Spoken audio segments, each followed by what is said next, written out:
Assalamu alaikum wa rahmatullahi wa barakatuh. MashaAllah. It's a blessing to see the beautiful Allahu Akbar, our favorite Congresswoman, MashaAllah, Sister Rashida Tlaib. Welcome to our special guest tonight. Everyone, please take a seat. We're about to start this phenomenal program for a tremendous and noble cause. And we will begin it with the best of words, the words of Allah subhanahu wa ta'ala. I want to welcome Ismail Sayyidi to do a beautiful recitation of the words of the Holy Quran, inshallah. Ismail, please join us, and I ask you all to take your seats. May we have a beautiful evening together, inshallah. Ismail, please join us, inshallah, for the recitation of the Quran. Assalamu alaikum wa rahmatullahi wa barakatuh.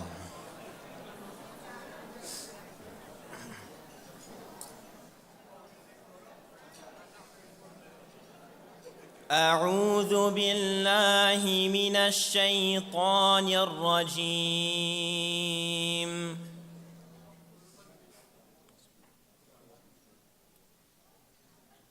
مثل الذين ينفقون أموالهم في سبيل الله كمثل حبة أنبتت 7 سنابل في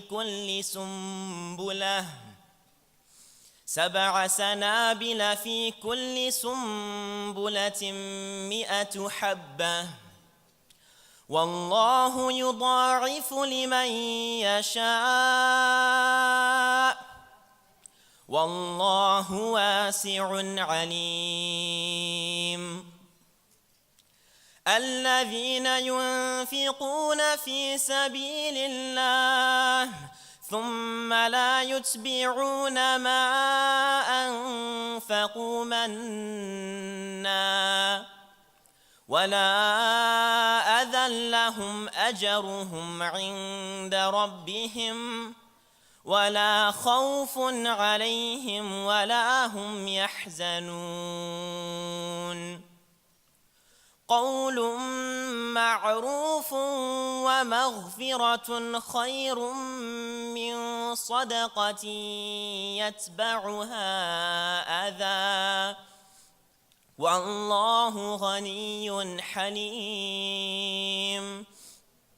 يا أيها الذين آمنوا لا تبطلوا صدقاتكم بالمن والأذى كالذي ينفق ماله رئاء الناس ولا يؤمن بالله واليوم الآخر فمثله كمثل صفوان عليه تراب فأصابه وابل فتركه صلدا لا يقدرون على شيء مما كسبوا والله لا يهدي القوم الكافرين.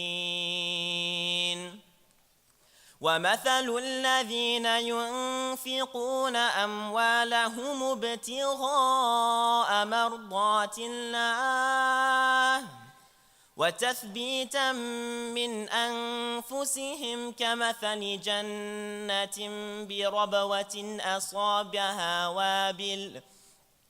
أصابها وابل فآتت أكلها ضعفين فإن لم يصبها وابل فطل والله بما تعملون بصير.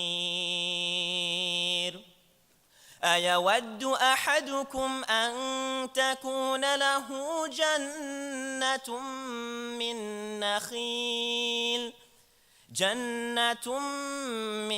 نخيل وأعناب تجري من تحتها الأنهار له فيها من كل الثمرات وأصابه الكبر وله ذرية ضعفاء فأصابها إعصار فيه نار فاحترقت كذلك يبين الله لكم الآيات لعلكم تتفكرون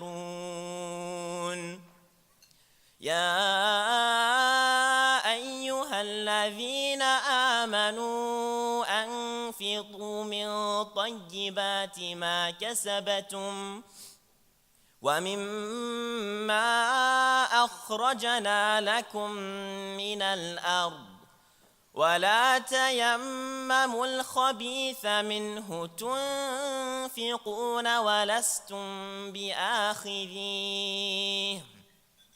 ولستم بآخذيه إلا أن تغمضوا فيه واعلموا أن الله غني حميد.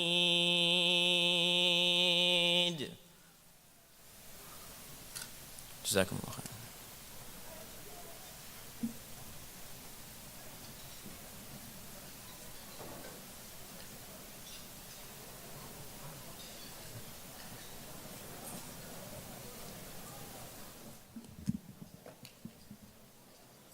In the name of Allah, the most gracious, the most merciful. The example of those who spend their wealth in the way of Allah is like a seed of grain, which grows 7 spikes. In each spike is 100 grains, and Allah multiplies His reward for whom He wills, and Allah is all-encompassing and knowing. Those who spend their wealth in the way of Allah and then do not follow up what they have spent with reminders of it or other injury will have their reward with their Lord, and there will be no fear concerning them, nor will they grieve. Kind speech and forgiveness are better than charity, followed by injury, and Allah is free of need and forbearing. O you who have believed, do not invalidate your charities with reminders or injury, as it does no one spends his wealth only to be seen by the people and does not believe in Allah and the last day. His example is like that of a large smooth stone upon which dust and hits by a downpour that leaves it bare. They are unable to keep anything of what they have earned, and Allah does not guide the disbelieving people. And the example of those who spend their wealth seeking means of approval, Allah an assuring reward for themselves, is like a garden on high ground, which is hit by a downpour, so it yields its fruits in doubles. And even if it is not hit by a downpour, then a drizzle is sufficient, and Allah of what you do is seeing. Would one of you like to have a garden of palm trees and grapevines underneath which rivers flow, in which he has from every fruit, but he is afflicted with old age and weak offspring, and is hit by a whirlwind containing fire and is burned? Thus Allah makes clear to you His verses that you might give thought. O you who have believed, spend from the good things which you have earned, and from that which we have produced for you from the earth. And do not aim toward the defective, therefrom spending from that, while you would not take it yourself, except with closed eyes. And know that Allah is freed of need and praiseworthy. Thank you.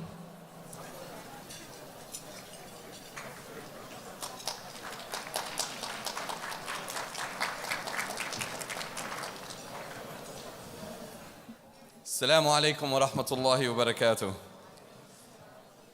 Bismillah walhamdulillah wa salatu wa salamu ala rasulillah. Ashhadu an la ilaha illallah wahdahu la sharika lah wa ashhadu anna sayyidina Muhammadan abduhu rasuluh. Alhamdulillahi rabbil alameen. It's a tremendous honor to join all of you at CAIR-Chicago's annual gala in support of the tremendous work that they do in our times to challenge Islamophobia and defend civil rights, and challenge an administration that is built on a system of division, oppression, and injustice that unfortunately has put people in positions of power who thrive off of building division and fear and hatred within local communities. My name is Hassan Shibli, and I will be your MC tonight. I come from the beautiful state of Florida. I was enjoying our beautiful weather right there, and Ahmed asked if I could join you guys, and that's how much I love Ahmed. I was willing to leave our beautiful sunny state to join all of you here. Very, very, very honored that we have our dear sister, Congresswoman Rashida Tlaib, who's already been rocking Congress, mashallah, and sending a strong message to the Trump administration that we will not tolerate their, I'll keep it clean for tonight, I don't want to make any more trouble, but that we will not tolerate the rubbish and the garbage that they are doing. And that there will be strong oversight through Congresswoman Rashida and many others like her who will hold this administration accountable to the United States Constitution. My brothers and sisters, when I look around this room, I see that many of us are here as immigrants. We are Americans by choice. We chose to immigrate to this country, many of us, because we believe in the principles of freedom and liberty that this country offers, and these very principles are under direct threat by the current administration.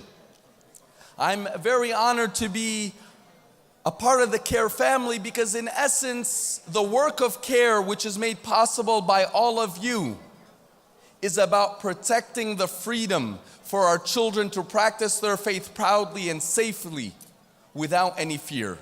I will never forget the beautiful words of a young 9-year-old girl who attended one of CAIR's many training seminars and came up to me and said, "Brother Shibli, the CAIR family makes me feel safe to be Muslim in our time." That is the tremendous work that you are making possible through your support of CAIR-Chicago. My brothers and sisters, I'm excited to hear from our keynote speakers tonight, so I'm going to keep my remarks short.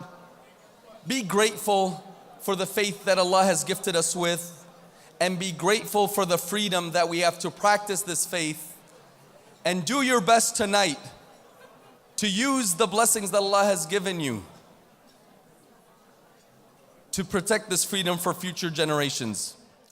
Before I welcome our first guest, I want to ask you all, please, to show our next guest the full and utmost respect, and let's hold on to our conversations till later. If I can please have everybody's attention, inshallah, as we welcome our first guest to the stage. I will be welcoming Congressman Chuy Garcia, who is joining us tonight. In 2010, Chuy Garcia was elected to the Cook County Board of Commissioners. He was named floor leader by the board president, Tony Prequinkle, and helped enact the reform agenda.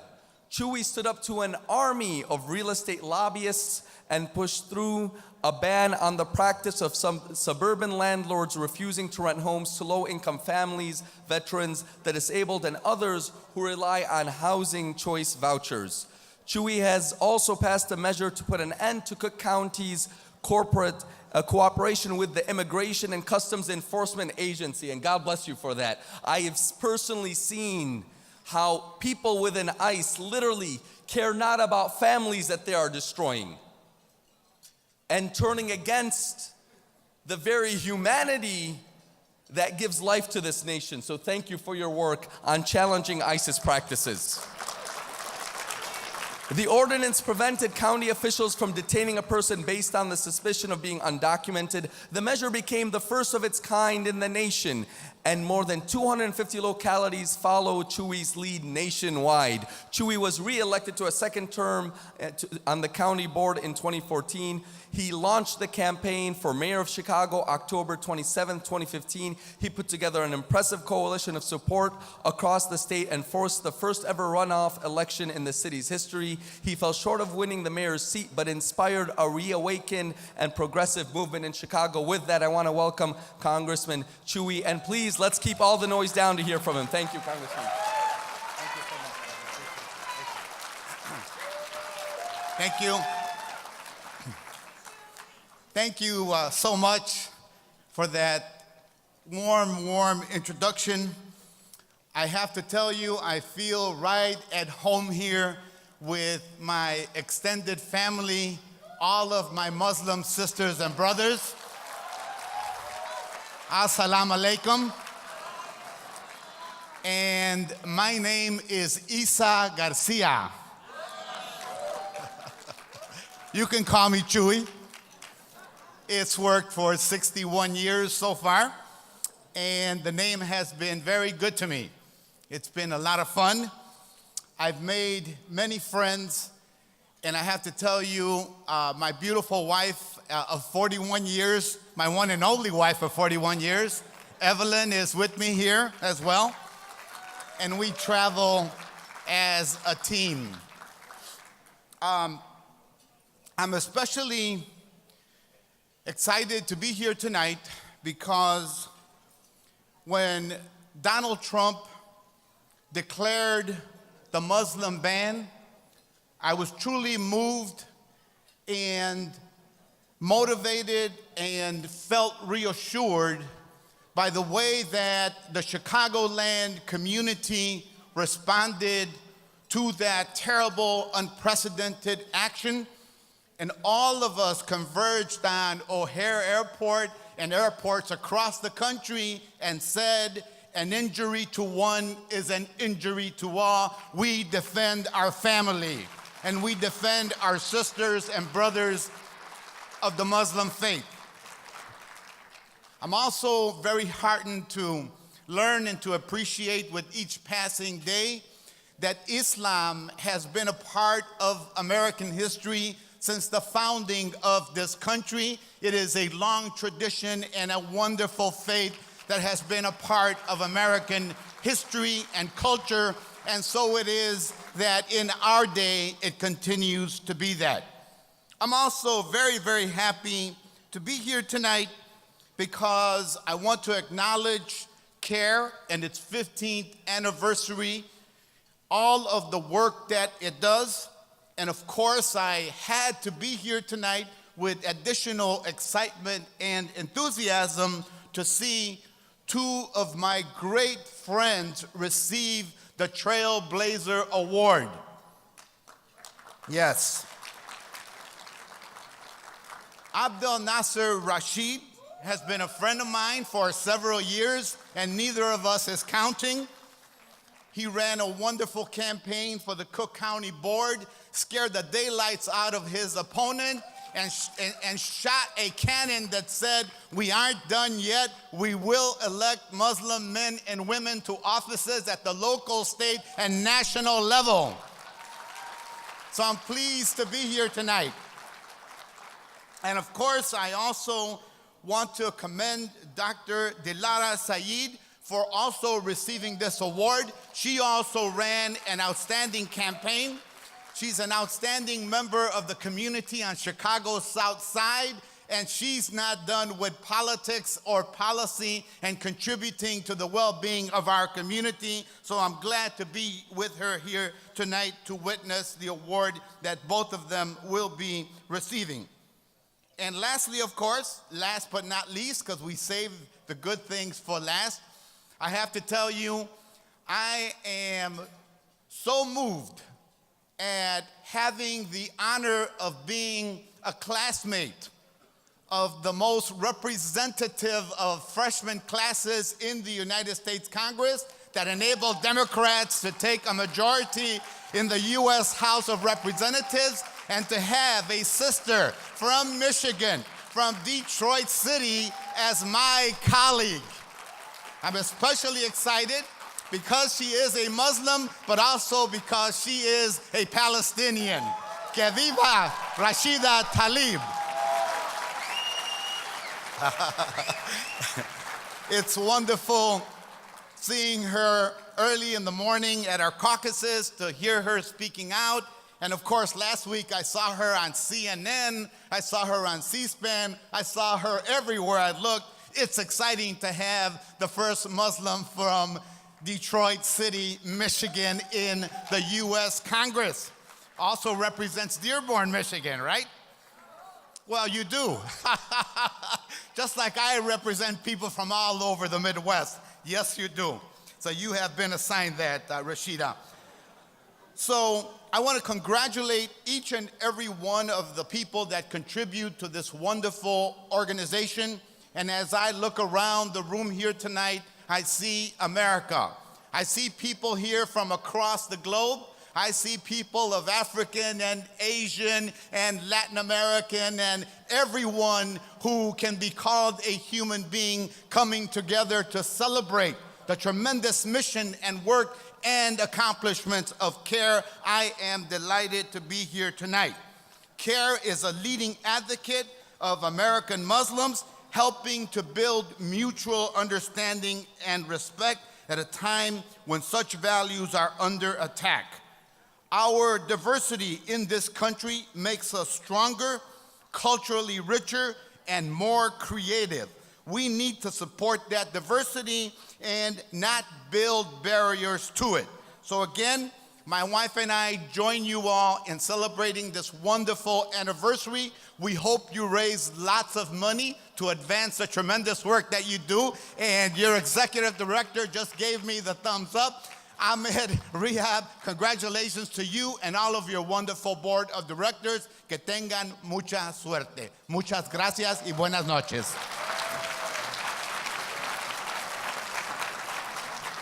Gracias. Thank you so much for those beautiful and inspirational words, Congressman Chuy. God bless you. We are blessed to have such great leadership on the Hill at a time when we really need every ally and friend and partner that we have in pushing back against the onslaught of civil rights violations promoted by this administration.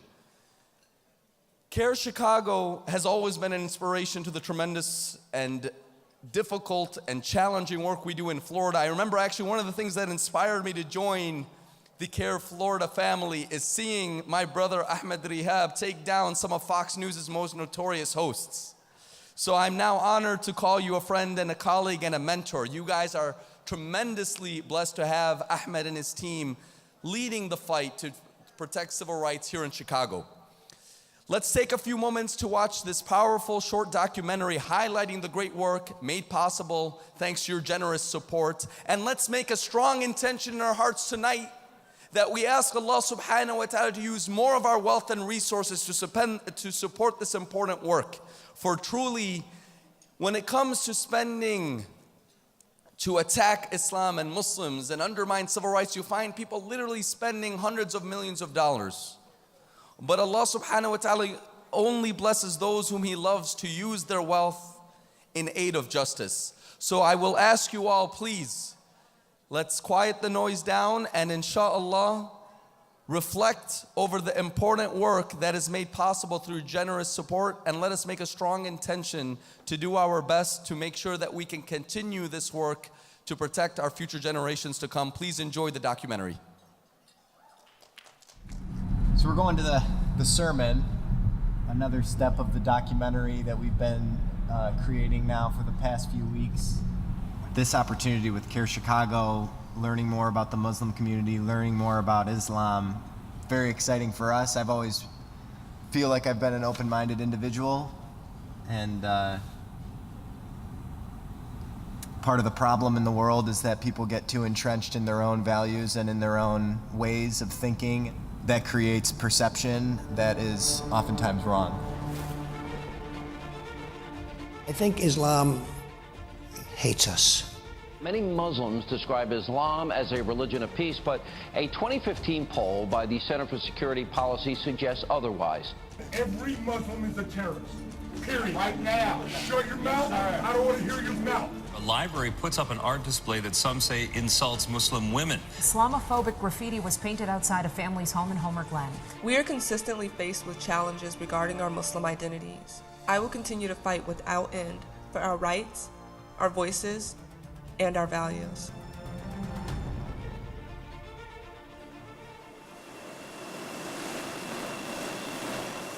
Prior to the election of 2016, we knew that the Muslim community was being persecuted. We see it every day. We pursue it every day. The difference between now and then is that now there's an element of fear. The Supreme Court upholds the controversial travel ban. Some call it a victory for the U.S., others say it's religious discrimination. Pretend that the environment and the context of the decision is simply in the words on paper and not in the larger conversation is cynical, irresponsible, and in our estimation, not good for national security and the fabric of this country. Our job is to bring all that information out to the world and show the world this is what's happening. This is reality for the Muslim community in the United States today. This is what we need to change, and we're here to help you fix it. Not a week goes by that we don't receive several emails, phone calls. Our hotline's always ringing, and we don't plan on stopping anytime soon. We are 24 hours, 7 days a week. We are always available for anyone, and we will not stop the fight. Often a lot of discrimination occurs not because of who we really are, but because of who we're perceived as. People look at us and see someone different, and sometimes it doesn't matter if you're actually Hindu or if you're actually Muslim. It's just that you look like someone who you've been told looks like a threat. My perception of the Muslim community is, I would say, very flawed because of the portrayal of the Muslim community within our media, within video games, news clips, news articles. I don't think it's accurately portrayed.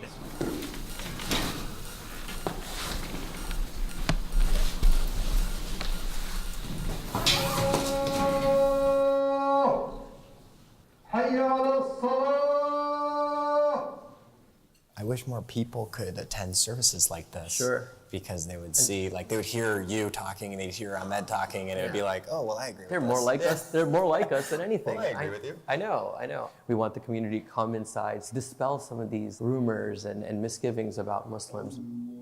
A lot of times this Islamophobia or bigotry or discrimination comes from being uninformed or comes from a fear that is just not rational.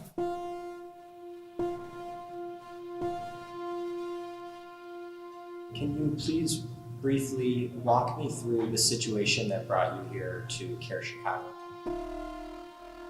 Please tell me why you're here. Can you walk me through your story before you applied for asylum? If Osman's family is removed from the U.S., it's as good as a death sentence for their child with this rare congenital condition. Whether it's this or a Niqabi woman being beaten and stripped by police, behind every one of our hundreds of cases are real human beings deeply hurting. Our job is to vindicate the vulnerable, but in a way, it's ultimately about quenching broken hearts. My wife and I, we felt so sad. We have to keep giving our child the medical care he needs. When I came from Algeria, I have high depression. At this time, it was in my city, almost like civilian war. My home burned, my stuff, everything. I lose everything. I lose all confidence with Algerian justice. Because I'm sure, like 100%, if you get me back, I will arrest it for no reason.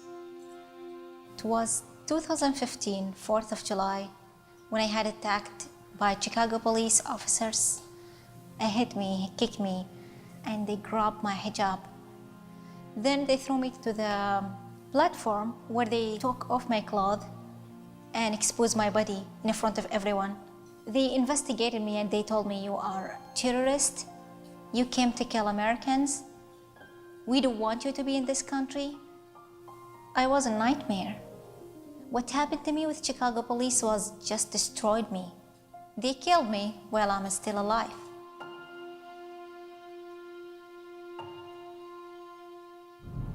I think it changes with what we just did. You go to the service, you go talk to the people.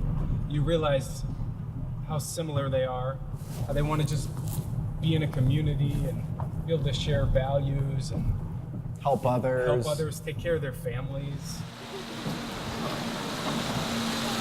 Why is it so important for people to come to this area and experience these types of businesses and the food and the culture, and I'm not talking about Muslims, I'm talking about people like me. Islamophobia is based on ignorance, and what we see is a lot of the people who are Islamophobic don't have exposure to the culture that a lot of Muslims have. So when they come to Devon, they'll be able to see it and see the food and the clothes. It's amazing what people will form in their own heads when they don't know something. Some of the things we've learned since we started this documentary has been, quite frankly, disgusting. It's mind-boggling that people think the way they do, whether if it's about the Muslim community, about brown people, black people, really any person who has faced discrimination. To me, you just need to treat people with respect. CAIR-Chicago, they want everyone to be informed about the Muslim community rather than be afraid of it. And they're also fighting on behalf of many people who have been discriminated against. So this is one of the best projects we've been able to work on.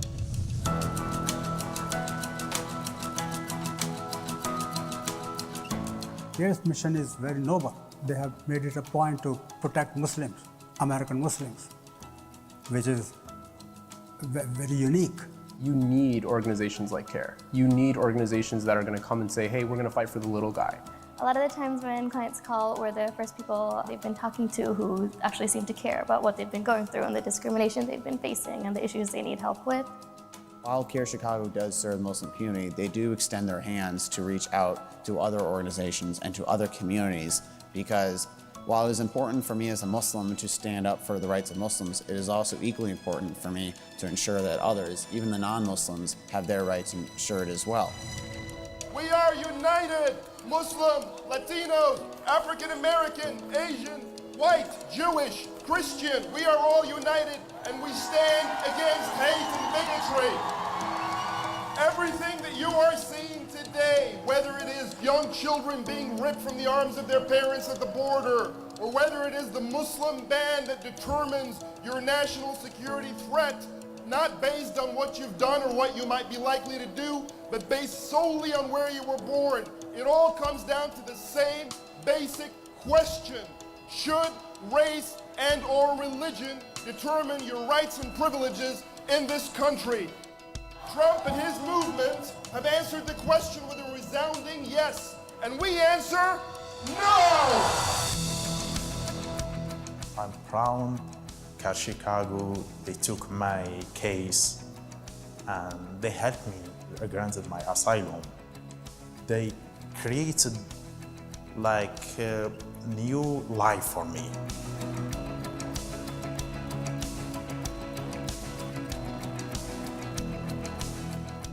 CAIR-Chicago, they open their doors to anyone who needs help.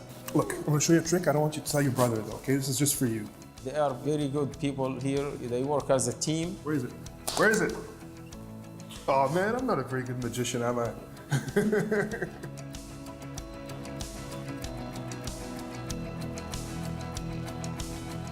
I asked for help.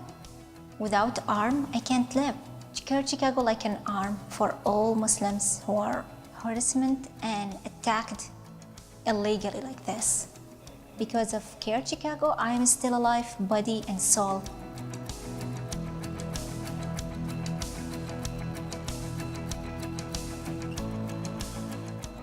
When you support CAIR-Chicago and donate to our organization, it's really a personal investment because you're investing into the lives of Uthman, Angel, and many other clients. They're not less than us. You know, they deserve dignity, respect. They deserve to feel valuable.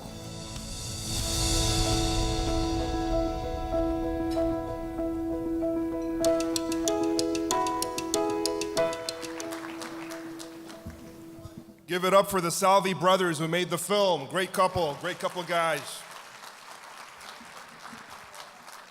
Where are you, Will and Chris? You guys did a good job. Thank you very much. Assalamu alaikum wa rahmatullahi wa barakatuh, and peace be upon you all, and welcome to our 15th annual gala for CAIR-Chicago. And I begin by asking the same question to this audience here. Should race and/or religion determine your rights and privileges in this country? That is the question before us today. That has been the question before us throughout many episodes of the history of the United States of America. And it has been answered yes by far too many people. And now is the time for more people to join us, not just in words, but in action, answering no and putting forward a different vision of what this country ought to look like, and that is a country, as Martin Luther King said, that judges its children by the content of their character, that understands that the merit of being a human, of being a citizen, of being a dreamer, of being someone that can build and construct, someone who can solve, someone who can unite with others, is what makes America special, if America is ever special at all. It is also important to understand that since day one, that question was hanging over us. Times today are tough, but times are also promising. We just elected here in the great state of Illinois our first Mexican-American congressman, the great Chuy Garcia.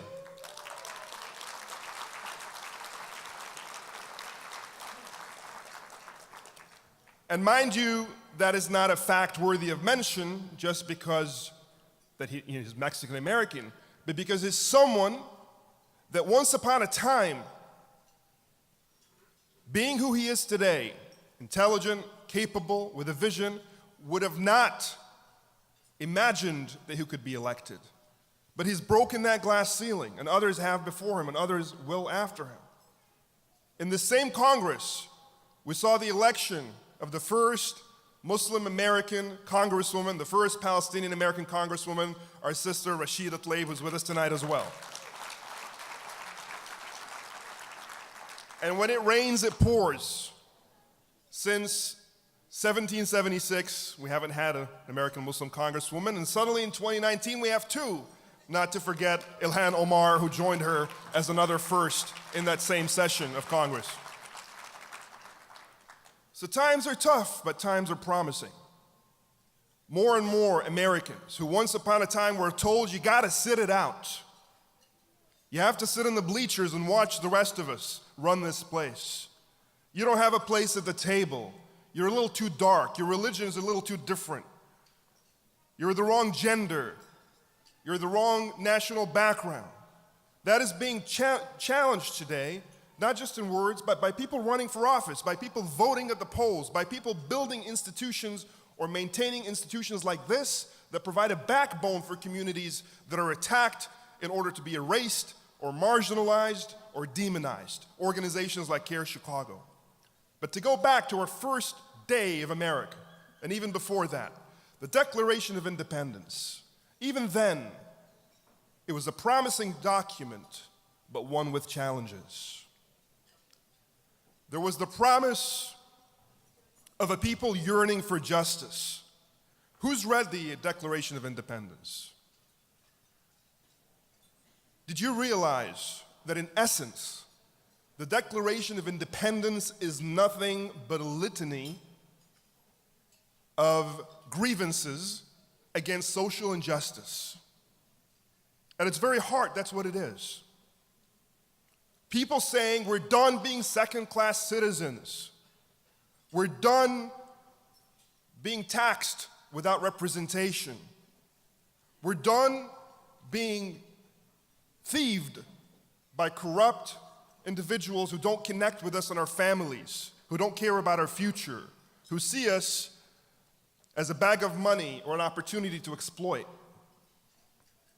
who don't make us feel safe, who don't make us feel like we're in control of our own lives. They were then the vanquished, vulnerable minority. And that was a legitimate cry for justice. But at the same time that this legitimate cry that included then an alternative vision for freedom and for self-governance, at that very same moment and at the very same time, there was one problem. There was a challenge. And that this dream, this vision, didn't extend to everybody. Because at that same moment, African Americans were in chains. At that same moment, Native Americans were being hunted down like wild animals and wiped out in a genocide. At that same moment that we talked about all men were created equal, we saw people as less than equal and either killed them or put them in chains. And so the dream was there, but it didn't extend to everybody. So there was the promise, but there was the challenge. And since that day till today, it's always been a quibble, a fight, a conflict between two sides in America. And let's be clear about the two sides. It's not white versus black. It's not Christian versus Muslim. What it is are those who believe that the tent should remain ever narrow, the tent of promise. And those who believe that that tent should keep widening until it includes everybody who lives in this country or walks on its soil. That is where the line is drawn in the sand. And anybody who tells you otherwise is not just fooling us, but fooling themselves and wasting everybody's time. So all of these battles out there in the media, on Main Street in Washington, about Muslims being the threat, no. The threat are those in America that don't understand that to widen the tent is to make America better, stronger, more effective, more efficient, more closer to its own promise and its own ideals. Because ideals are just ideals. They become fact when you work to implement them for everybody. My friends, I don't want to just be oratorical or rhetorical with you today. I want to get down to something very concrete. We know what the challenges are. We know, if I may summarize them, that ultimately it is about power and privilege. It is about bullying. And that's the story of humankind. It's not just the story of America. That often those who build a certain amount of power or believe that they have a certain amount of privilege, they try to keep others out. And so there's exploitation, and there's the feeling of we can get away with this. The strong knocking on the weak. It's not just the story of America. Look anywhere in the world, throughout history, in many countries today, it's the same thing. That's the same basic problem. Now, it may take religious colors, it may take racial colors, it may take political, ideological colors, social, constructs and ideas and philosophies, but ultimately it's about the powerful versus the powerless. Those who want to maintain a small tent and those who want to widen it. And those who believe that they have the power and the privilege sometimes think that there's nothing to be paid, no price to be paid by stomping on those who don't. That is the mentality of a little schoolyard child bullying another. He believes he has certain power. I'm smarter, maybe I'm stronger, I'm better looking, I'm cooler. Whatever that power is, in their mind, I'm better, and that person is less than me. And then associated with that idea is the notion that I can do what I want to that person and get away with it.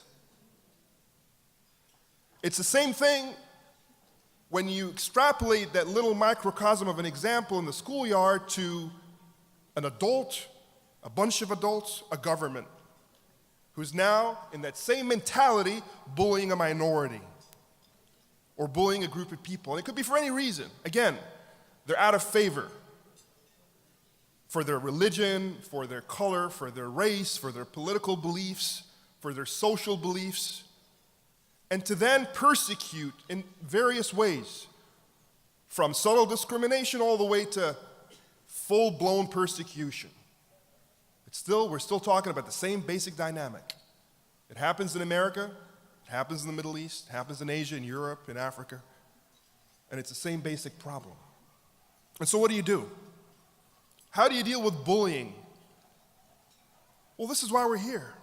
This is why I'm here. This is why I got here in the first place, because I was bullied when I was in high school. Well, at least they had tried. There was an attempt. Didn't go very far. But often it can. I'm not trying to talk tough. There's nothing wrong if someone feels that they can't stand up to a bully on their own. There's something wrong, though, if we can't provide a system for someone who feels bullied to feel like they're not alone, that they have it back. And this is what this is about. This is about anti-bullying. This is about standing up to bullies. When someone out there sees what they think is a foreign-looking person in a hijab, in a niqab, and by the way, we serve a religious community. We're not a religious organization. So if someone walks into my office, I'm not having a debate about, but this Islam doesn't really say you have to wear the niqab, sister. Why do you go all the way with the niqab? The hijab is sufficient. I'll leave those debates for those who like those debates. For me, the fact is this. As a Muslim woman, You can believe that the hijab is necessary or not, the niqab is necessary or not, that's your choice. And once you've made that choice of belief, of conscience, you're entitled to live it out without harassment or persecution. That's what a civil rights organization thinks about. So I just want to make that clear for the few, and sometimes I read minds, who look at this and think, come on, man, of all the cases in the world, it's not a good look. Well, do we really want to get to a point where we look at women and then look at the cloth, and that's the good look or not the right look? Have you seen her heart? Do you know this person? Because I got to know her, a wonderful, beautiful person. And she's entitled to walk down the street and not be looked at as an animal. As a matter of fact, I want a case like this. I want someone who's probably the least preferred visual, and then to be able to say, you're still welcome, you're still a human, and you're still entitled to your basic human rights and human dignity. Because that's what Muslims stand for, but that's also what I believe America stands for. So there she is walking down the street, and somebody looks at her and thinks she's not worth it, she's not worthwhile. Big deal if I attack her, big deal if I punch her in the face, big deal if I yank that thing off her head. Big deal if she doesn't turn out to be a terrorist at the end. So what? It's the same thing when somebody's at McDonald's and we have those cases and it's not a niqab but just a hijab and some kid, 18-year-old, yanks it off to show off to his friends. Big deal. The many cases of actual bullying in the schoolyard that we have, big deal. Corporations that fire people because of their religious background or refuse to hire them, big deal. Housing authorities that deny them housing, airports that pick them out randomly, quote unquote, from a line, big deal. The father of and the founder and the patriarch of a major sports franchise in America sharing silly, stupid, ignorant emails about Islam and Muslims, and they get leaked, big deal. At least it was in the beginning. I think that's been made clear that it is a big deal by now, and we'll get into that. The point is this: unless we do two things to confront a bully, this will continue. One is to be able to identify bullying when bullying happens and call it by its name. And two is to be able to build a system, an operation that systematically stands up for those who are bullied, those who are most vulnerable, those who others think are not worth it, and to be their backbone. And we can't do this as individuals. We can only do this as institutions and organizations. I use these terms, but what I really mean to say, as an organized body of people. Now that can be a voting body of people, to put in the right people in government, to fight bullying in government, and that's why voting is so important.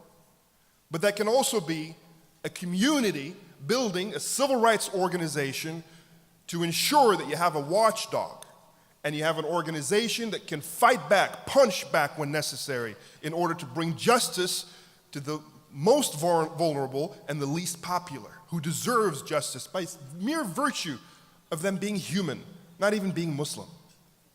And I remind everybody here that in our faith, your right to dignity doesn't come upon your conversion into Islam, but upon your first breath as a human being, because as a human, you've been afforded dignity by your Maker, regardless of what faith you belong to. That is what keeps us up at night. That is what brings us into our office every day. That is what makes us try to grow and strengthen and sustain this effort and have events like this to ask you to do the same. So that these many cases, and I mentioned one, but there are exactly 5,500 to date. It's a big number of cases, all free of charge. We never charge our clients. You guys help us provide this free service to these people who can't afford to find justice otherwise. And I can't spend enough time, I only have a few minutes left, and even if I could, I would never be able to convey to you the human component of each case. What it means to someone who felt that they were less, who almost believed that they were less, who almost settled for being less, being vanquished, and suddenly felt human again, alive again. That justice has been achieved, that they can raise their head up high and walk down the street or into their office or into their school or into a CTA station and not feel like they can be bum rushed and put to the ground and shoved and stripped, that they have rights. Only an organization that does this every day. Times have changed. We have people that can do media. When we started this work, I remember, it was trailblazing work to a degree 15 years ago. Because I remember a lot of people telling me, don't go on Fox News. Muslims don't do that. And I said, why? Well, he said, because they're just going to attack you and they're going to lower your mic and make you look bad. And I said, well, that's a pretty low bar. I'd rather do that than go somewhere where I'm expected to do good. But really, why I wanted to do it was to remind us and discover for myself whether it's even possible. That our voice belongs at every table and we control our own messaging. Nobody can control our own messaging. We bring our messaging to the table, all right? We'll give you the first word, but we got the second one. And if you want, take the first punch, but we got the second one. Proverbially speaking, of course. But we belong everywhere. There's nowhere we should be where we should be off limits. And today, 15 years later, it's not just CAIR-Chicago that's in the news regularly. We've seen a lot of young people, a lot of older people, a lot of activists, individuals who have made a career of being wonderful spokespersons for different causes, eloquent representatives of different causes. Sometimes they don't belong to any organizations. It's a community coming of age. And we have people that can stand up for social injustice. We have social media blowing up with activists. We don't have a monopoly on the ability to connect with the media, carry a story, work for a social justice cause or case. We don't have a monopoly on that. But here's what we do have: the ability to be systematic. Because if we leave it to individuals, if I quit this job and go back into the corporate world from where I came, what's going to happen is when something fancies my interest, then I'll start to talk about it. When I have time, then I'll start to do something about it. But when we build an organization that we know is committed full time so that even when your eye is off the ball, my eye and my team's eye is going to remain on the ball on your behalf. That's what an organization does. That's what a watchdog is. That is what systemic civil rights work is. It's every day. It's dedicated. It's full time. And we look for things. We have a research department. We don't even wait for things to hit us in the face. We don't wait for things to be headline news. We don't wait for things to go viral. We hit it, and we hit it for the long term. This story with Angel, the niqabi that was harassed and beaten and stripped, I'll give you that as an example. Huge reaction on social media for about 2-3 days when the story broke out. Now, if we want to keep social justice for that sort of thing, this story would have died 3 years ago. You'd never hear about it again. But after that noise, which was legitimate and important, we need to continue to talk about these things. But naturally, people are going to go back to their lives. Once that happened, for the last 3 years, on a regular basis, this team at CAIR-Chicago has been meeting with her and going through all of the details, the excruciating details of working on a case, depositions, court filings, court appearances, negotiations, copying things, faxing things, meeting with people, interviewing people, researching cases, researching facts of the case, so on and so forth.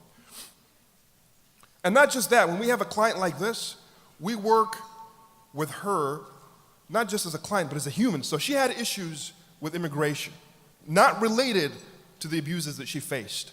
We helped her with that. A lot of hours spent on that, because as a human, she's hurting, and that is related to what happened. She can't focus on taking care of her other issues. Issues in school, we helped with that. I spent a lot of time translating, because I felt that hiring a translator wasn't able to convey the passion that she had inside, and I understood what she went through. So I became her translator many a time. When we take a case, what I mean to say is we take a human, and that's what you expect from us. We're a waqf. This isn't CAIR's show. This isn't my show. This is a State of the Union on civil rights in the community back to those who've invested and given us the mandate to say, go out there and represent us and make sure nobody out there who's a bigot, who's a racist, who's someone who's an Islamophobe, that nobody can get away with injustice against any of our sons and daughters. That's what this is about.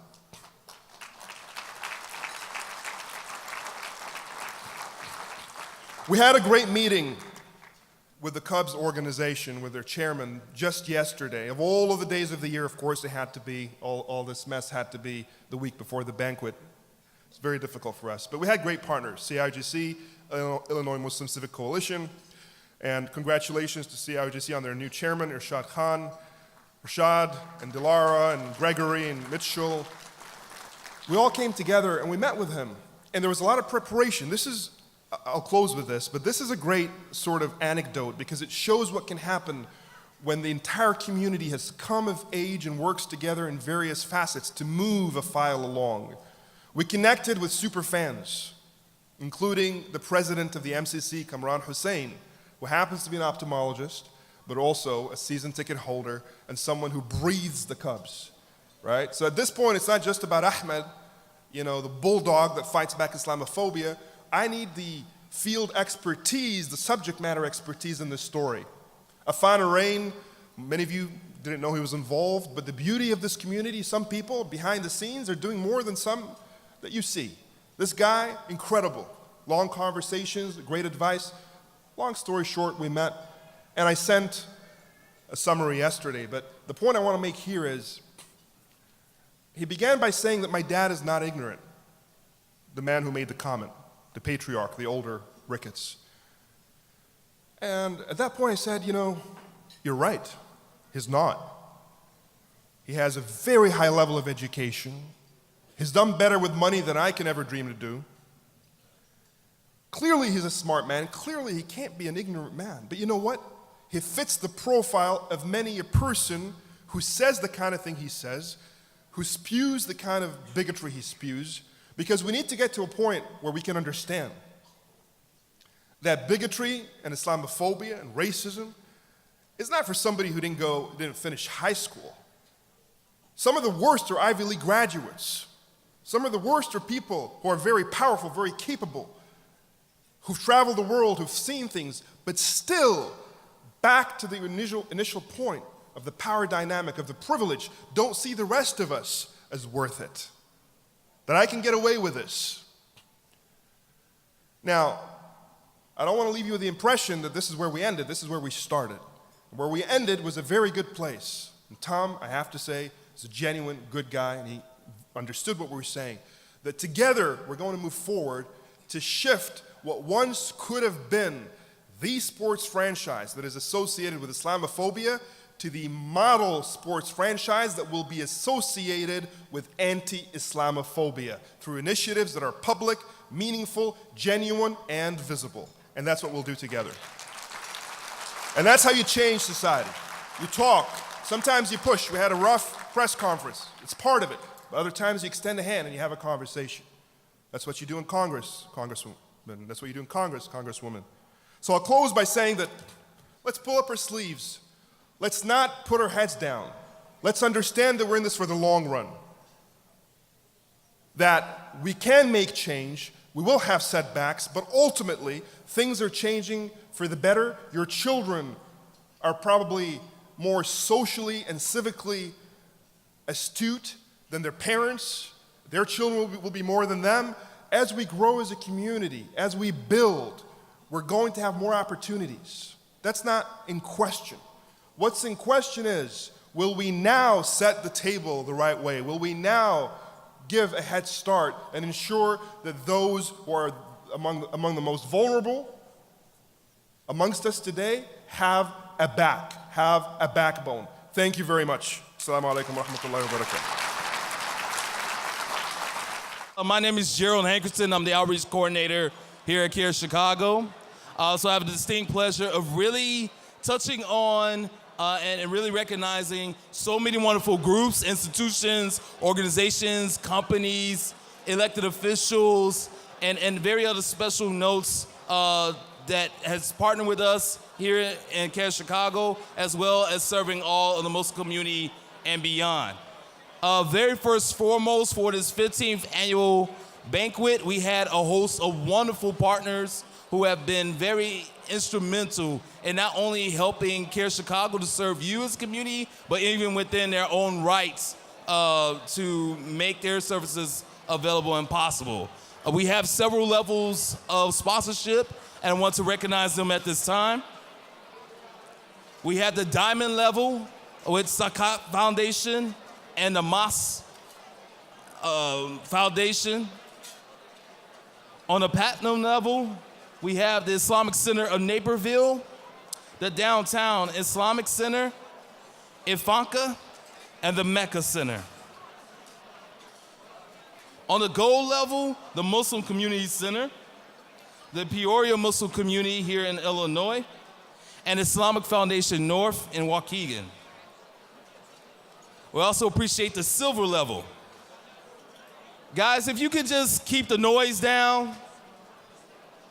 Some of you guys are the ones that we definitely want to recognize, but most importantly, to really acknowledge and respect that as a community we have come together to support not only CAIR-Chicago, but again, all of us. So we can just keep the noise level down, that'd be greatly appreciated.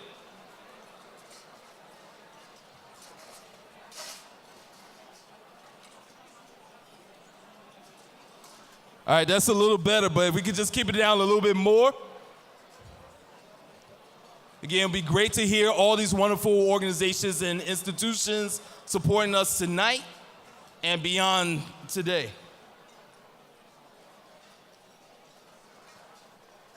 Thank you.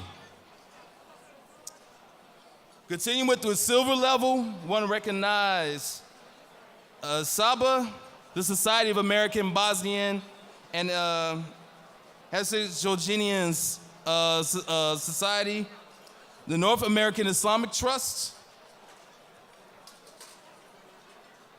Asar Islamic Foundation, the American Muslim Community Organization, all right.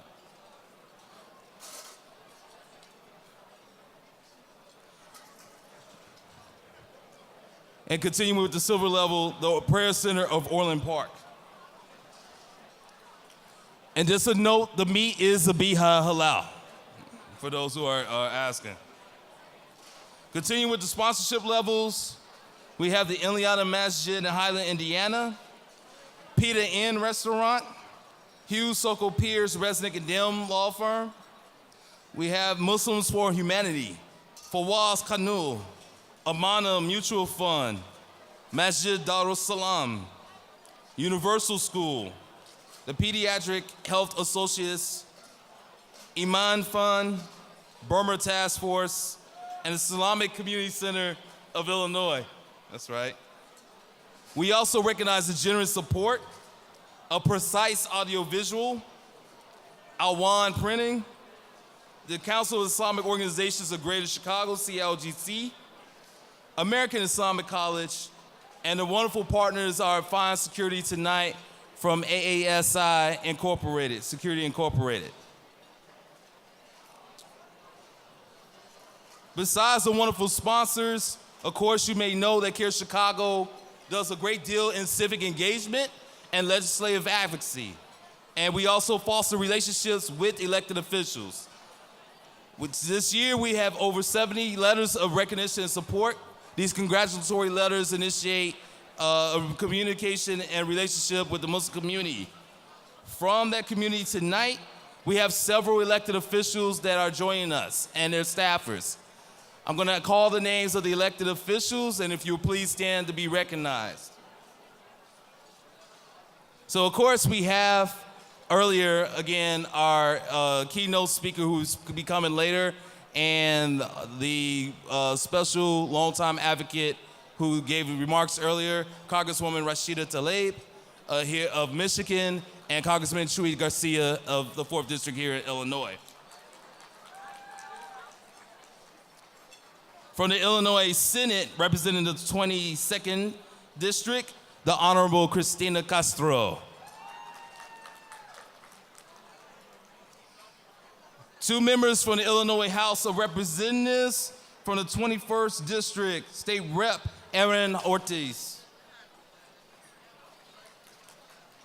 A longtime friend and partner with CAIR-Chicago from the 21st District, Selena Villanueva, also Illinois House of Representatives. For the Cook County Board of Commissioners, representing the 7th District, the Honorable Alma Anaya. Two wonderful team members of the administration, executive administration from the Village of Hanover Park. Village Clerk Ira Correll Sepulveda and Village Trustee Charmaine Shahjahan. Representing the judicial branch here in the Circuit Court of Cook County in the state of Illinois, the 3rd Municipal District, the Honorable Judge Samuel J. Batard III.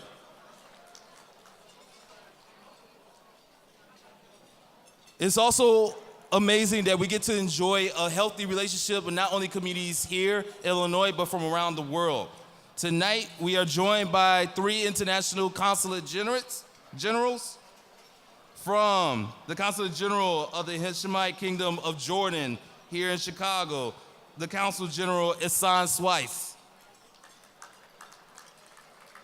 From the Consulate General of the Islamic Republic of Pakistan, Consul General Javed Ahmed Imrani. And finally, from the Consul General of the Republic of Indonesia here in Chicago, we have the Council of Protocol and Consular Affairs, Mr. Mahendra Yahya.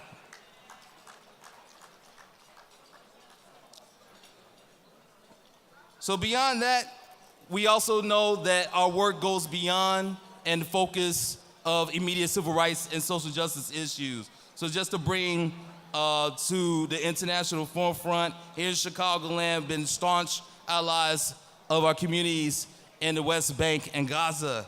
Tonight we have one of those brothers here. Please recognize the visionary Palestinian leader in Gaza who participated in the Great March of Return. He's here as a friend of the United States with our wonderful partners, the American Friends Service Community. Please recognize Brother Ahmed Abu Artema here tonight. Would you please stand, brother?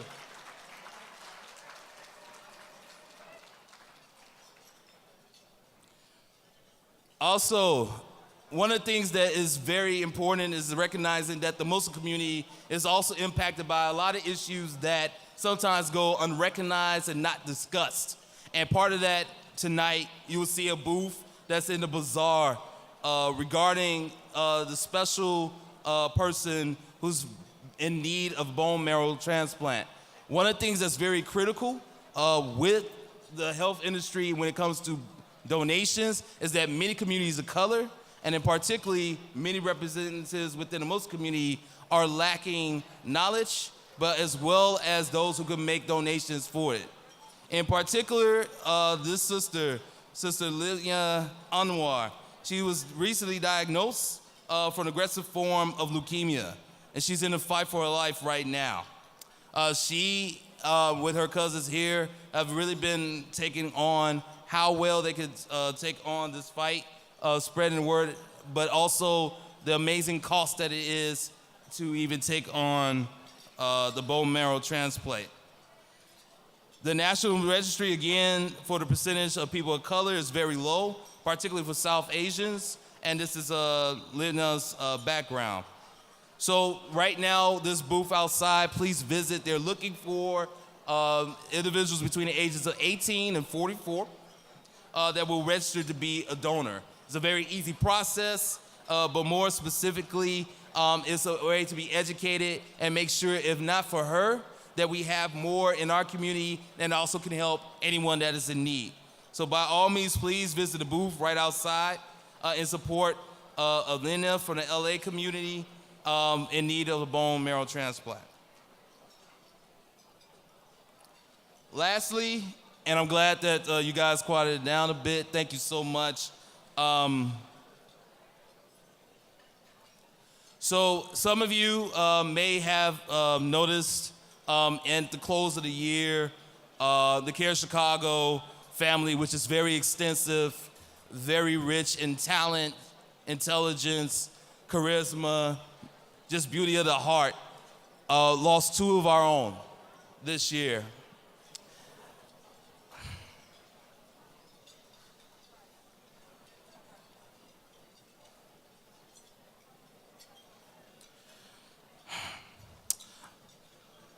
I would like to recognize in memoriam, first and foremost, a loving mother, a woman who, in just one meeting, shared her support not only for her daughter, but for the community, and really to represent in life imagery that really captured our humanity, the humanity that's often said that for the Muslim community does not exist. She was here at last year's banquet taking photography. A really beautiful soul, bright smile, vivid, and the warmth. She indeed supported not only her daughter, but our work as well. So I would definitely like to take a moment to recognize Miss Donna Benbeck. And lastly,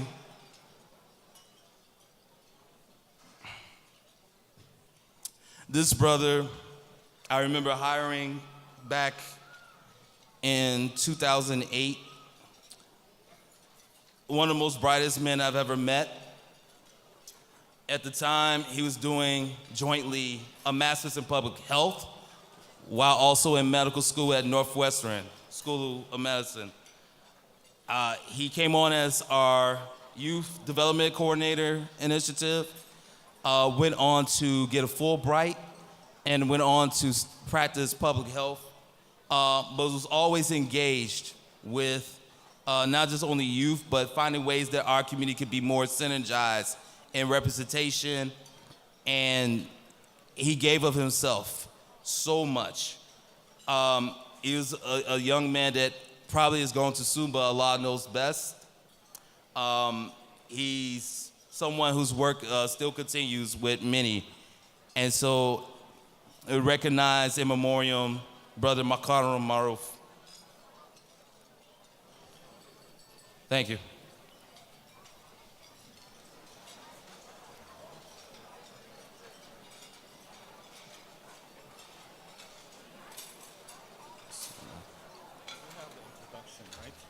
Yeah, I have this. Yeah. Inshallah, you're all enjoying your meals, and subhanallah, as we saw the memoriam for 2 wonderful members of the community, it's really a powerful reminder of why we're here. Our life in this dunya is very short, and we ask Allah subhanahu wa ta'ala to bless us to have an impact like our beautiful brothers and sisters have before us, that we leave this community, this country, and this world better than how we received it. And that's why we're here together today. And alhamdulillah, we're also blessed to honor with Dr. Khudaimi tonight 2 special members of the community. I want to ask Sister Dilara Saeed and Brother Abdel Nasser Rashid to join us on the stage as our community trailblazers for 2019, mashallah. And it's such an inspiration to know that our community produces brothers and sisters like Sister Dilara and and Brother Abdel Nasser, mashallah, who are really shattering ceilings, setting tremendous precedent and following tremendous footsteps, running for office and making it clear that this is our country, our home, and our future, and we are part of the process, and we will not stand by when our community faces the challenges that it does in our times. First, I want to recognize Sister Dilara. She's been an educator and community leader for over 20 years. She ran for Illinois State Representative of the 5th District and came in second of 4 candidates in a historic race. Dilara is founder of vpeers.com, an innovative peer-to-peer platform named one of the best coaching and mentoring programs on the web. Over her career, she has led professional growth programs, worked with the Children's Defense Fund to disrupt the cradle-to-prison pipelines, and has developed strategies to increase equity and community engagement. She attributes her vision, work ethic, family, and God's grace in allowing her to overcome challenges to be a successful educator and businesswoman. She has a master's degree from Northwestern and a doctorate from Harvard University. MashaAllah, Sister Dilara Saeed, congratulations and Jazakumullah khairan.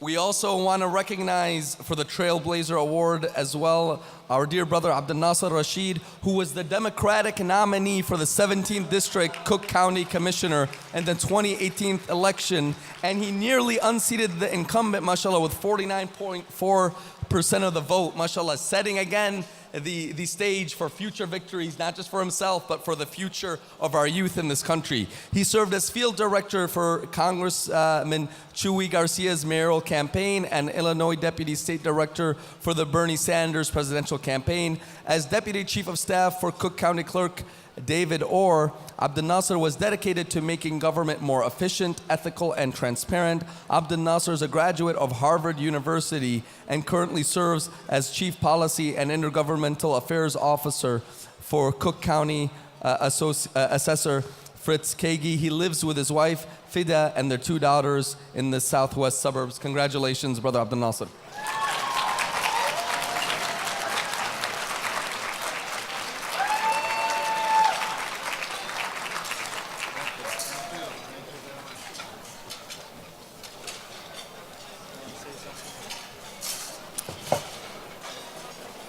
Salams, my friends. Peace be with you. When Ahmed called me and he let me know that CAIR was going to name me a trailblazer, I had an image in my head. The image is of being in a jungle and my arms are flailing and I've got a machete and you know, I'm blazing a trail. But trailblazing today for Muslims in America isn't done by one. It isn't even done by a few of us. In fact, trailblazing is what every Muslim is doing right now in the United States of America. It is our reality. During my campaign, this hit home. Reverend Sanders of Hope Presbyterian Church said to me, Dilara, we may not be the same skin tone, but we are the same kind. And you must show the world what a Muslim looks like and is. When you and I meet an American, a fellow American, it is probably the first Muslim that American has met. We are 5% of the United States of America, and our objective is to reach out to everybody in America. So trailblazing is something we all do. Dr. Yusuf Saeed, my partner in trailblazing, started the first physician-owned surgery center in Illinois. Not because he wanted to, but his patients needed him to. I want to take a minute and just think about you in this room. If you saw a need and you founded an organization or work night and day to fill that need as an American, I'm going to ask you to stand up right now. If you filled a need, and as an American, you have founded an organization or are working in an organization to fill that need, would you please stand up right now? Join Abdel Nasser and me.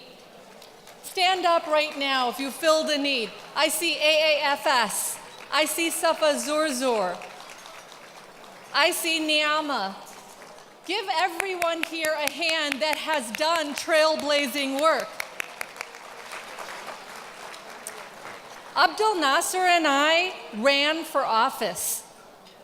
We weren't the first ones. We weren't the only ones. We gained support, but it was hard and it was ugly. In my race, the newspapers were bought to spread ugly lies about who I am and what I do. I prayed every night that you all would know the truth. I prayed that you would stand with me, and you did. Trailblazing, you and us together. And our brothers and sisters, Sharmeen Shah Jahan, Rashida Tlaib, and many others have not only trailblazed but won seats, mashallah. So now my image isn't of me trying to flail through the jungle. The image is clearer. It's of all of us. We're not flailing, we're empowered.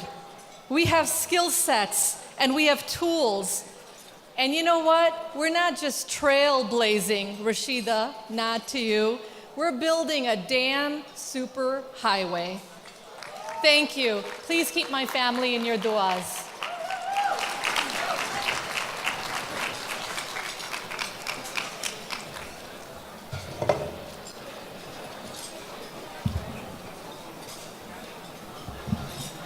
Assalamu alaikum wa rahmatullah.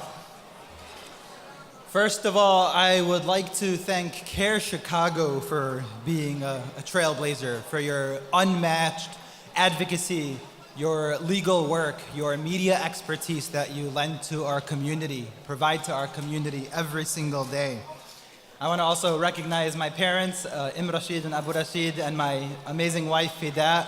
Without your support and guidance, I wouldn't have been able to go on the journey of running for office. I'm incredibly honored to receive this award along with my good friend Dilara, and to be here with Chuy Garcia, who was here earlier, and Rashida Tlaib, folks who I consider to be good friends and mentors and partners. And I also want to recognize Congressman Raja Krishnamurthy, who's with us today. The reality is that I couldn't have run for office without the support of so many of you in the audience. Your encouragement, your votes, your financial contributions, your time.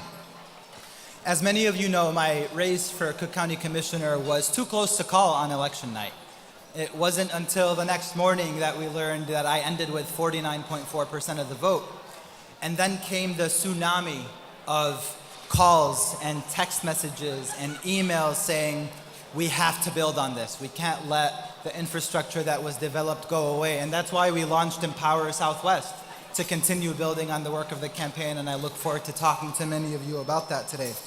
And just lastly, I would really like to especially thank the fellows and interns of the Rashid for Cook campaign. Many of them are here today, and especially the students and alumni of Universal and Aqsa schools. Let's give them all a round of applause. They helped make the campaign successful.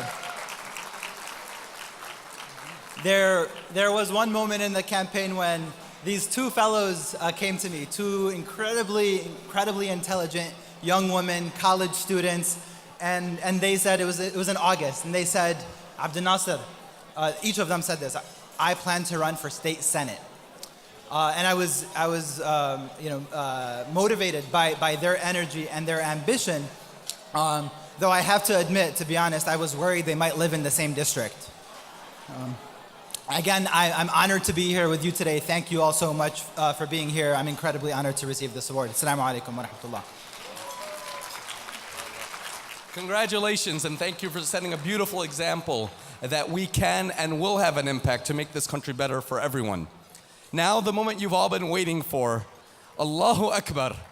Years ago, when I was finishing law school, I couldn't imagine that in just a few short years, I get to stand on a stage in Chicago and be honored to introduce the first Palestinian American Muslim Congresswoman, our dear sister Rashida Tlaib, coming from Michigan, mashallah.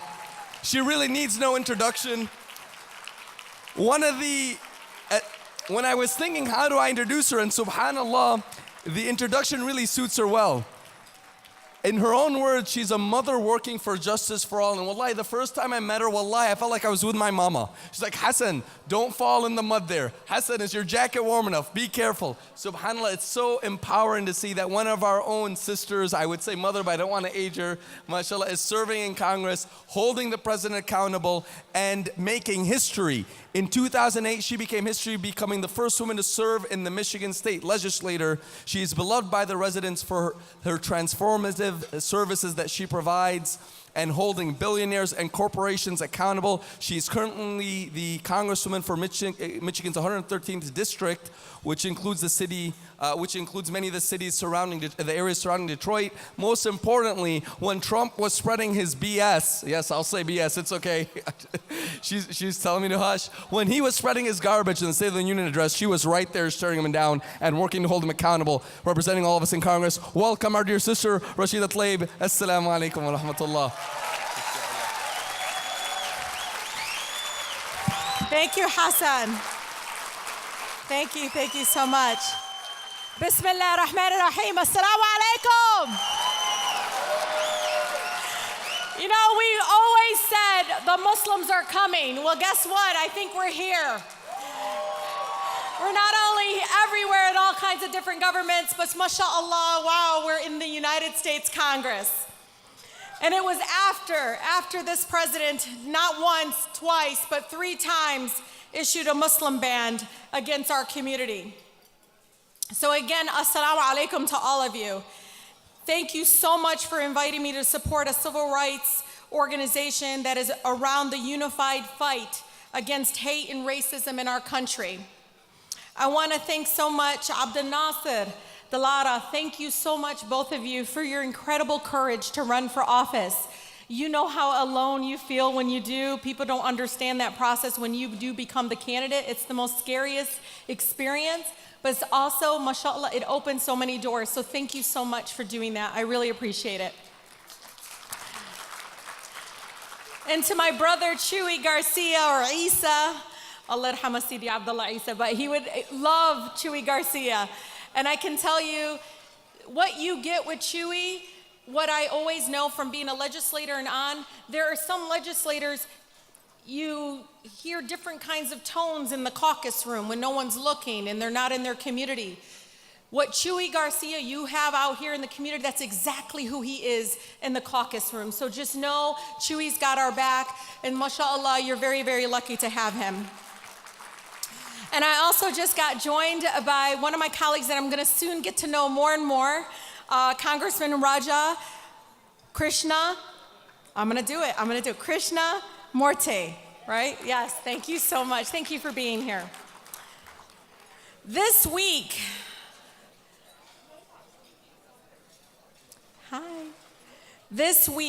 our country lost a giant in Michigan. Congressman John Dingell served Michigan and our country for 59 years in the United States Congress. Many of you have not heard of him, but I grew up with Congressman Dingell as an activist, and then later as a lawyer, and later again as a legislator, and now a congresswoman. He served with 12 different presidents, mashallah.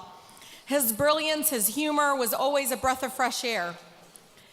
He was there to sign the Clean Air Act, the Civil Rights Act, Medicare, and the list goes on. He stood up for issues and fights, even when it was unpopular at the time. One of my pastors in my community, a Baptist, Pastor Bland Jr., would say, we're not a community that is divided. We're not a country that's divided. We're a country that's disconnected. And I still feel like so much that is resonating now as I see the issues that come before us. Congressman Dingell's words always had a true impact on me. I still remember my Yaba, Allah yarhama, a proud UAW member, expressed admiration for the dean, as we called him, and how Congressman Dingell listened to us. At least he listened and he tried to hear us the same way as he would with someone that looked more like him. When I was a state legislator, I came in to serve on a panel with him on immigration rights. And Congressman Dingell was sitting there and he had his cane. If you knew him, he always had this cane and he always held it right in front of him. And I was so tired, I had driven an hour and a half to the panel discussion at University of Michigan Ann Arbor campus. And I sit down, my hair is just all messed up. And I said, oh my God, I'm so tired of this. I don't know how you've been doing it for so long, Congressman. They all lie. And he looks at me and he goes, I said, you know who I'm talking about? Like these lobbyists, these special interests, they're all lying to me about this issue I was working on, scrap metal theft in my district. And he looks at me, and this is a true story, Regia. It was great. He looks at me and he goes, young lady, there's a saying in India that if you stand still enough on the riverbanks, you will watch your enemies float by dead. I don't know why. You have to know. At that moment, I felt so much better, and I have no idea if that's really a saying. I'm not sure, but mashallah, like that's the kind of person he was, is that he always tried to uplift and always trying to inspire. For my parents, they just wanted to be seen and acknowledged as is even just existing.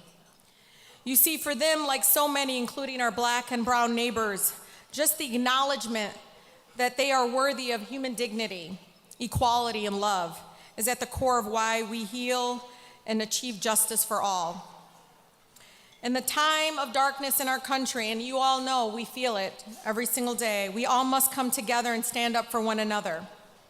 Our country has been at a crossroads these last few years.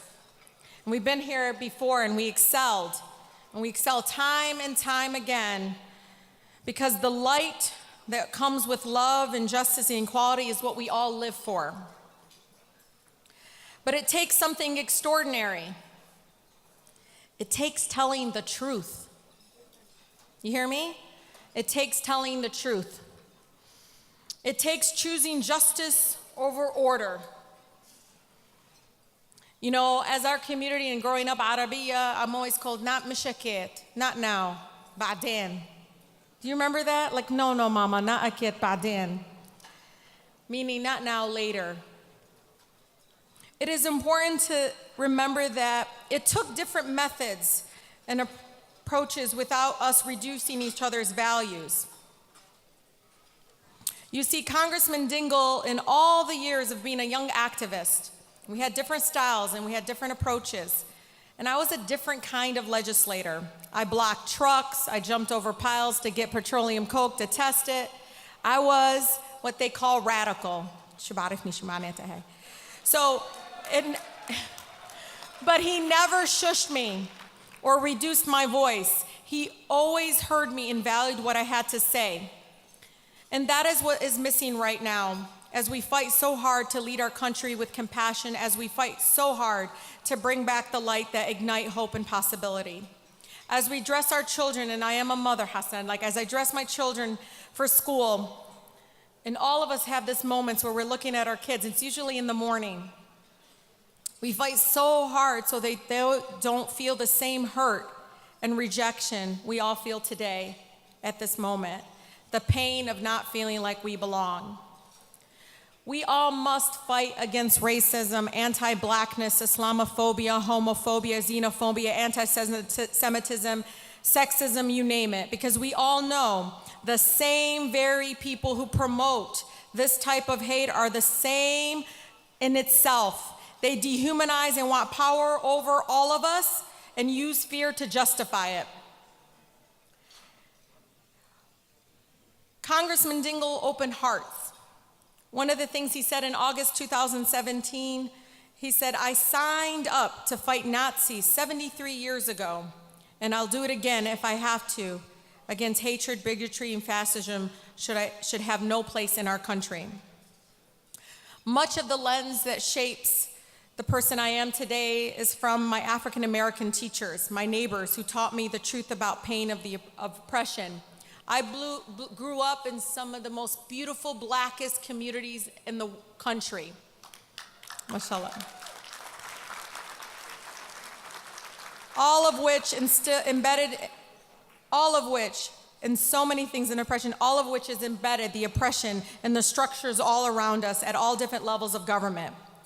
Now, you mix up all of that with a little bit of Palestinian roots.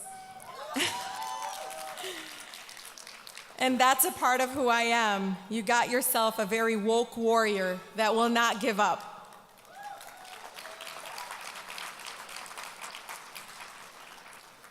Being thoughtful and aware of what others' lives and experiences are like is so important. It's a deeper sense of understanding. I strive every day, and inshallah you do, to enhance well-being of working families, of people. At this moment, as we're being served, Tallu alayhim, please, look at the servers. Look at the servers. Thank them. Look at their eyes. See that this connection that we have to have, because when we fight hate and racism, we're fighting also for justice for the many workers that are in this room today, serving us our meals. Allah ishfihim ya Rab, like every single day, those are the kinds of connections we have to make in every room that we're in. I will knock down every barrier that is put up there before generations before us. All these barriers were done before us, and now they continue to lay on top over and over again on top of it. But I can't do it alone, and you know this, and that's why we have incredible organizations like CAIR and incredible organizations like our labor partners and all of the folks that really focus on justice for all. There's a woman named Grace Lee Boggs who's an amazing activist in Detroit. She called herself a humanist. She said the civil and voting rights for blacks didn't come from the White House or from the masses demonstrating in front of the White House. They came after the Montgomery bus boycotts of 55 and 56, the Freedom Rides of 61, the Trojans Crusade in Birmingham in 63, the Mississippi Freedom Summer, Freedom Schools in 64, and the Selma to Montgomery March in 65. They came only after thousands of black Americans with their white supporters had accepted the challenge and risked themselves becoming changes that they want to see in the world. At that core is what we need to be doing, because it's not going to be inside the walls of Congress or inside the White House that we make change in our country. It comes from outside, and that means all of you cannot be silent anymore.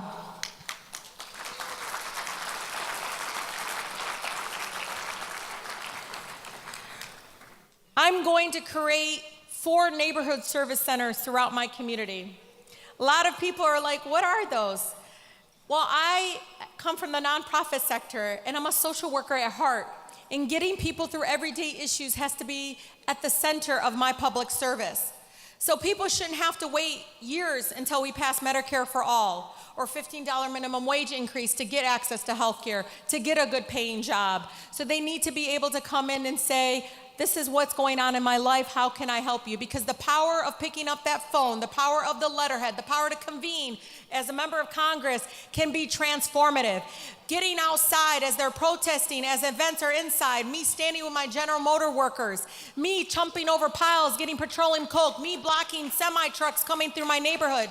As an elected person, elevates the voices of our residents. And these service centers are at the core of staying rooted in the community that elected me. So my first bill next week is going to be introduced. It's called Justice for All Civil Rights Act. It will transform lives. Our country needs to stop catering to the CEOs and the corporations that discriminate and hide behind, it's not intentional. Oh my God, Jananuni. That justice for all will only require that if we can show that the policy in itself is hurting people on the ground, like car insurance redlining, banks overwhelmingly denying people of color loans, inequity in education funding across this country. That should be enough to say they're violating our civil rights. And it gets back to the core of the civil rights of 64. It does. Where the conservative courts today made it much, much harder for us to get into the courts. That wasn't the intention of the 64 Act, and we're gonna change it, and it stops now. Now, thank you. So staying rooted in my community and connected with the challenges we are facing at home will keep me grounded. I will carry you, my brothers and sisters, with me always. But I ask you to carry me as well. They will come after me, and they already have. Because so many, my mere existence as an outspoken woman of color, that I can't be bought, scares them so much.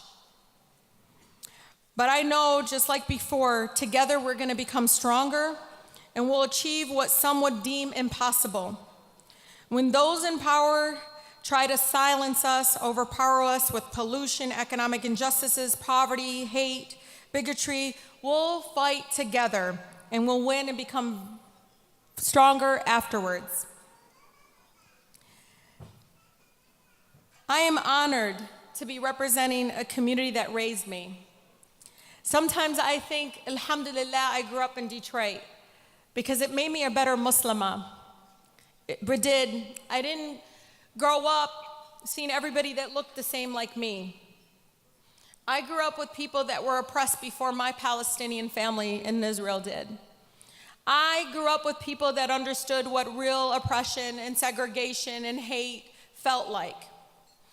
And so much of that is what made me want to run in the first place and made me want to show them the love and admiration that they deserve every single day. I'm so honored to be serving the community that raised me.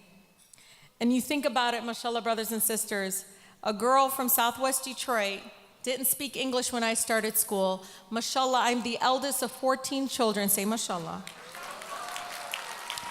My father only went up to 4th grade education, my mother 8th grade education. And now I am a United States Congresswoman.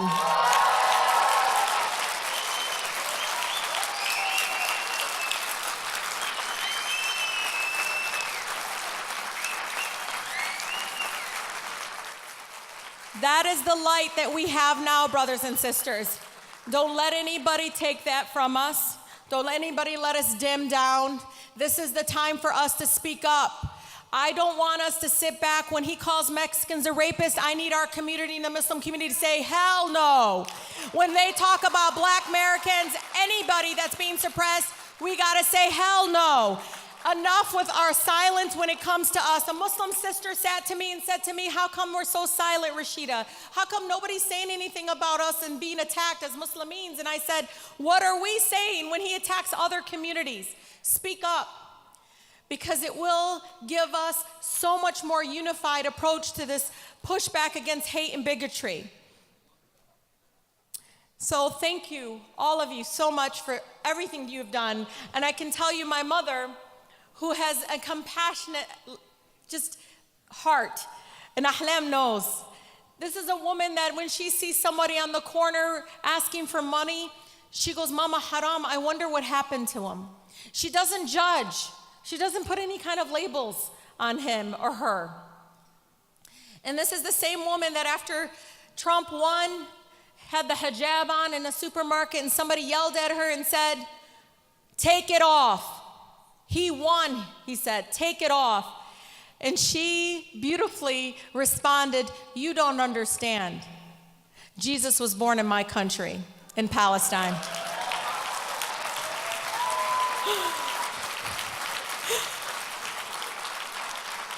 That's who raised this Congresswoman. And that's who's going to lead our country towards a more peaceful resolution there and towards looking at people in a more human way, no matter their faith, no matter their background. We all have to uplift each other. And I tell you, it is that power that scares them the most. The fact that we do talk to each other, the fact that we're sitting here side by side, breaking bread together, that scares them, and it's powerful because this is who we are. It's not even that hard. But alhamdulillah, jazakallah khairan to all of you. Assalamu alaikum, and thank you so much for this.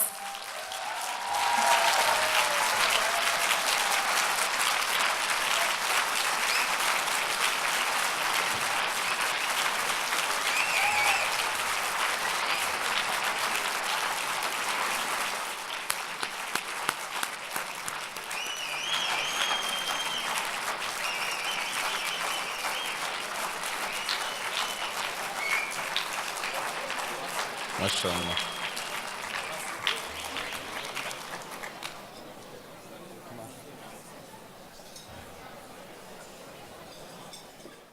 MashaAllah, MashaAllah, very powerful words. You know, for the last 2 decades, members of Congress have attempted to pass laws that undermine the freedom of the American Muslim community and serve injustice, particularly to Palestinians.